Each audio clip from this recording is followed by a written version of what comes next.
രഞ്ജി ട്രോഫിയിൽ സീസണിലെ ആദ്യ ജയം സ്വന്തമാക്കി കേരളം. കരുത്തരായ ബംഗാളിനെ 120 റൺസിനാണ് കേരളം തകർത്തത്. കേരളം ഉയർത്തിയ 449 റൺസ് വിജിലൻസിന് മുന്നിൽ പൊരുതിയ ബംഗാൾ 339 റൺസിന് കീഴടങ്ങുകയായിരുന്നു. ബംഗാളിലെ ഷഹബാസ് 100 പന്തിൽ 8 ഫോറും 2 സിക്സ് സഹിതം 80 റൺസ് നേടി. ഓപ്പണർ അഭിമന്യു ഈശ്വർ 119 പന്തിൽ 7 ഫോറടക്കം 65 റൺസ് സ്വന്തമാക്കി. കരൺലാൽ 78 പന്തിൽ 2 ഫോറും 2 സിക്സ് സഹിതം 40 റൺസും ക്യാപ്റ്റൻ മനോജ് തിവാരി 69 പന്തിൽ 2 ഫോറടക്കം 35 റൺസ് സ്വന്തമാക്കുകയുണ്ടായി. കേരളത്തിലെ രണ്ടാം ഇന്നിംഗ്സിലും ജലസക്സേന മികച്ച പ്രകടനം കാഴ്ചവെച്ചു. 36 ഓവറിൽ 100 റൺസ് വഴങ്ങി 4 വിക്കറ്റ് എടുത്തു. ഷേസ് ഗോപാലും ബസിൽ തമ്പിയും 2 വിക്കറ്റ് വീതം എടുത്തപ്പോൾ ബസിൽ NB 1 വിക്കറ്റ് സ്വന്തമാക്കി.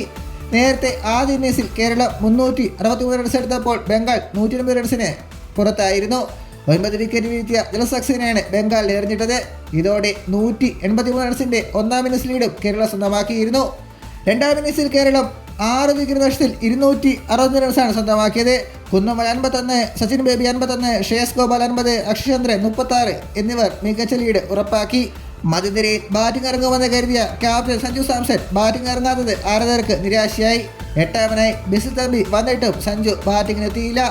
6 വിക്കറ്റ് നഷ്ടത്തിൽ 260 റൺസ് എന്ന നിലയിൽ കേരളം രണ്ടാം ഇന്നിംഗ്സ് ഡിക്ലെയർ ചെയ്യുകയുണ്ടായി. ബംഗാളിനായി ഷഹബാസ് അഹമ്മദ് 3 വിക്കറ്റ് സ്വന്തമാക്കി.